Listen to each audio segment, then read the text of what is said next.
ತನ್ನ ಖಾಸ ಗುಪ್ತಚರರಾದ ಶುಕಸಾರಣರಿಂದ ಶ್ರೀರಾಮ ಸೇನೆಯ ಸಂಪೂರ್ಣ ವಿವರವನ್ನು ಪಡೆದ ರಾವಣ ಈ ಬಗ್ಗೆ ಹಿಂದಿನ ಸಂಚಿಕೆಯಲ್ಲಿ ತಿಳಿಸಿಕೊಟ್ಟಿದ್ವಿ. ಎಲ್ಲವನ್ನೂ ಕೇಳಿದ ನೋಡಿದ ಮೇಲೆ ರಾವಣನ ಮನದಲ್ಲಿ ಈಗ ಆತಂಕ, ಅಸಹಾಯಕತೆ. ಇದೇ ಅಸಹಾಯಕತೆ ಆಕ್ರೋಶದ ರೂಪವನ್ನು ಪಡೀತು. ಅಷ್ಟು ಹೊತ್ತು ತನ್ನಾಳುಗಳು ಹೇಳಿದ್ದೆಲ್ಲವನ್ನೂ ಕೇಳಿಸಿಕೊಂಡ ರಾವಣ ಈಗ ಅವರ ಮೇಲೆಯೇ ರೇಗಾಡಲಾರಂಭಿಸಿದ. ನನ್ನ ಅನ್ನ ತಿಂದು ನನಗೆ ಅಪ್ರಿಯವಾದ ಮಾತುಗಳನ್ನಾಡಿದ್ದೀರಿ. ಆ ವಾನರ ಸೇನೆಗೆ ನನ್ನ ಮುಂದೆಯೇ ನನ್ನ ಕಿವಿಗೆ ಕಾದ ಸೀಸ ಸುರಿಯುವಂತೆ ಹಾಡಿ ಹೊಗಳಿದ್ದೀರಿ. ನನ್ನ ಮುಂದೆಯೇ ಶತ್ರು ಸೇನೆಗೆ ಬಹುಪರಾಕ ಹಾಕಿದಂತಿತ್ತು ನಿಮ್ಮ ಮಾತುಗಳು. ನಿಮ್ಮಂತಹ ಮೂರ್ಖ ಸಲಹೆಗಾರರನ್ನು ಹೊಂದಿರುವ ನಾನು ಇನ್ನೂ ಬದುಕಿರುವುದೇ ಆಶ್ಚರ್ಯ. ನಿಮಗೆ ಮನೆ ಮಾರು ಮುತ್ತುರತ್ನ ಕೊಡೋದಕ್ಕೂ ಗೊತ್ತು, ಮೃತ್ಯುದಂಡ ಕೊಡೋದಕ್ಕೂ ಗೊತ್ತು. ನನಗೆ ಎಚ್ಚರವಿರಲಿ ಎಂದ ರಾವಣ. ತಲೆ ತಗ್ಗಿಸಿ ನಿಂತರು ಶುಕಸಾರಣರು. ತೊಲಗಿ ಹಾಳಾಗಿ ಹೋಗಿ ನನ್ನ ಕಣ್ಣಿನಿಂದ ದೂರ ಹೋಗಿ ಎಂದು ಗರ್ಜಿಸಿದ. ನಮಸ್ಕರಿಸಿದ ಸೇವಕರು ಅಲ್ಲಿಂದ ಹೊರಟು ಹೋದರು. ಮತ್ತೊಂದು ಗುಪ್ತಚರ ತಂಡವನ್ನ ರಾಮಸೇನೆಯ ಬಿಡಾರಕ್ಕೆ ಕಳುಹಿಸಿದ ರಾವಣ.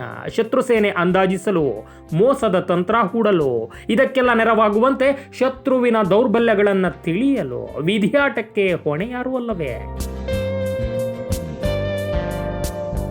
ಶಾರ್ದೂಲ ಇವನು ರಾವಣನ ಸೇನೆಯ ಮತ್ತೊಬ್ಬ ಮಹಾಯೋಧ.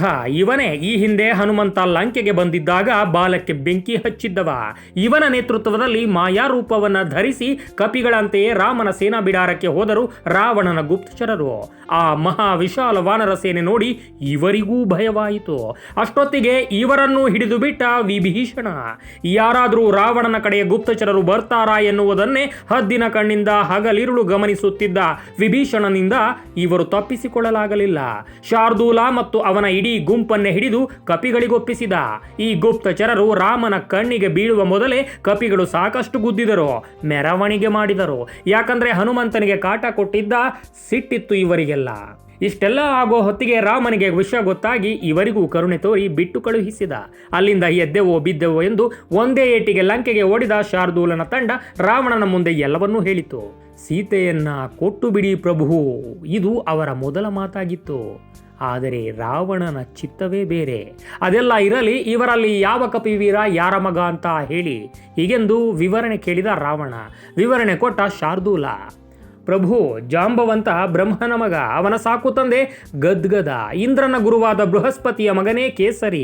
ಕೇಸರಿ ಎಂದರೆ ಇಲ್ಲೊಬ್ಬ ಬಂದು ಇಡೀ ರಾಕ್ಷಸ ವೀರರೊಡನೆ ಒಬ್ಬನೇ ಯುದ್ಧ ಮಾಡಿ ಲಂಕೆಯನ್ನು ಸುಟ್ಟು ಹಾಕಿದನಲ್ಲ, ಆ ಹನುಮಂತನ ತಂದೆ. ಸುಷೇನ ವರುಣನ ಪುತ್ರ, ದಧಿಮುಖ ಚಂದ್ರನ ಮಗ, ನೀಲ ಅನ್ನೋನು ಅಗ್ನಿಯ ಮಗ, ಅವನೇ ಸೇನಾಪತಿ ಪ್ರಭು. ಬಲಶಾಲಿ ಅಂಗದ ವಾಲಿಯ ಮಗ, ಅಂದರೆ ಇಂದ್ರನ ಮೊಮ್ಮಗ, ನಿಮ್ಮ ಮಿತ್ರನ ಮಗ.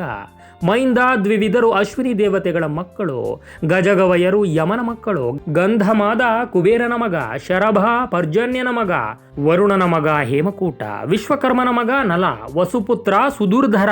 ಹೀಗೆ ವಿವರಣೆ ಕೊಡುತ್ತಾ ಇವರ್ಯಾರೋ ಮಕ್ಕಳೋ ಪ್ರಭು, ಆದರೆ ಯಮನ ಮಕ್ಕಳಂತೆ ಕಾಣ್ತಿದ್ದಾರೆ ಈಗ ಎಂದು ಬಿಟ್ಟ ಶಾರ್ದೂಲ. 10 ಕೋಟಿ ಯುದ್ಧಾಕಾಂಕ್ಷಿ ವಾನರಿದ್ದಾರೆ ಅಂದಾಜು. ಇವರೆಲ್ಲ ದೇವತೆಗಳಿಂದ ಹುಟ್ಟಿರುವವರು ಹೀಗೆಂದು ತಿಳಿಸಿದ. ಇನ್ನು ದಶರಥ ಪುತ್ರ ಸಿಂಹ ಶರೀರಿ ರಾಮ, ಖರದೂಷಣ ತ್ರಿಶಿರ ವಿರಾದ ಅಂತಕರಂತಹ ರಾಕ್ಷಸರನ್ನೇ ಸಂಹರಿಸಿದ್ದಾನವನು. ಲಕ್ಷ್ಮಣನು ಗಜರಾಜನಿದ್ದಂತೆ.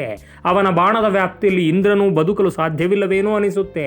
ಪಂಚವಟಿಯ ಎಲ್ಲ ರಾಕ್ಷಸರನ್ನು ಈ ಇಬ್ಬರು ಸನ್ಯಾಸಿಗಳೇ ಕೊಂದಿದ್ದಾರೆ ಪ್ರಭು. ಎಲ್ಲ ಸೇರಿ 14,000 ದೈತ್ಯ ರಾಕ್ಷಸರು ಎಂದರೆ ತಮಾಷೆಯೇ, ಹೀಗೆಂದ ಶಾರ್ದೂಲ. ಇದು ಶ್ರೀರಾಮ ಸೇನೆಯ ವಾನರ ಬಲ. ಹೀಗೆಂದು ಹೇಳಿ ಮುಗಿಸುವಷ್ಟರಲ್ಲಿ ಮತ್ತೆ ಉದ್ವೇಗವಾಯಿತು ರಾವಣನಿಗೆ. ಕ್ಷಣಗಳು ಕಳೆಯುತ್ತಿದ್ದಂತೆ ಉದ್ವಿಗ್ನತೆಯೂ ಹೆಚ್ಚುತ್ತಿದೆ. ಭಯದ ಪರಿಣಾಮವಿದು. ಮಂತ್ರಿಗಳನ್ನೆಲ್ಲ ಕರೆಸಿ ಮಂತ್ರಾಲೋಚನೆಯನ್ನು ಮಾಡಿದ. ಸಭೆ ಮುಗಿದ ಮೇಲೆ ವಿದ್ಯುಜ್ಜಿಹ್ವ ಎಂಬ ರಾಕ್ಷಸನನ್ನು ಕರೆದ. ಇವನು ಮಹಾಮಾಯಾವಿ. ಇದ್ದದ್ದು ಇದ್ದ ಹಾಗೆ ಕಾಣದೆ ಬೇರೆ ರೀತಿ ಕಾಣುವಂತೆ ಮಾಡಬಲ್ಲ ಮಾಯಾವಿ ರಾಕ್ಷಸನಿವನು. ಅವನನ್ನು ಕರೆದುಕೊಂಡವನೇ ಅಶೋಕವನದತ್ತ ಹೊರಟ. ಮಾರ್ಗ ಮಧ್ಯೆ ಸೂಚನೆಯೊಂದನ್ನು ಕೊಟ್ಟ. ಸೀತೆಯನ್ನ ಭ್ರಮೆಗೊಳಿಸು, ರಾಮನ ಶಿರಸ್ಸು ಮತ್ತು ಬಾಣ ಸಹಿತವಾದ ಧನುಸ್ಸನ್ನು ಸೃಷ್ಟಿ ಮಾಡು, ಸೀತೆಯನ್ನ ಭ್ರಮೆಗೊಳಿಸು ಎಂದು ಮತ್ತೊಮ್ಮೆ ತಿಳಿಸಿದ. ನನಗವಳು ಶರಣಾದರೆ ರಾಮನೇ ಭಗ್ನ ಪ್ರೇಮಿಯಾಗಿ ಹಿಂದಿರುಗಬೇಕಾಗುತ್ತದೆ ಎಂದು ವಿದ್ಯುಜ್ಜಿಹ್ವನಿಗೆ ಹೇಳಿದ. ಸೀತೆಯ ಮುಂದೆ ಹೋದವರೇ ರಾವಣ ಶುರು ಮಾಡಿದ. ಯಾವ ರಾಮನಿಗಾಗಿ ನೀನು ನನ್ನನ್ನು ಒಪ್ಪಿಕೊಳ್ಳುತ್ತಿಲ್ಲವೋ ಅವನನ್ನ ನಿದ್ರೆಯಲ್ಲೇ ಮುಗಿಸಿದ್ದಾರೆ ನಮ್ಮ ಲಂಕಾವೀರರು. ರಾಮನಿಲ್ಲದ ನೀನು ಇನ್ನೆಲ್ಲಿ ತಾನೇ ಹೋಗುವೆ, ಶರಣಾಗು, ಹುಂಬತನ ಬೇಡ ಎಂದು ಗುಡುಗಿದ ರಾವಣ.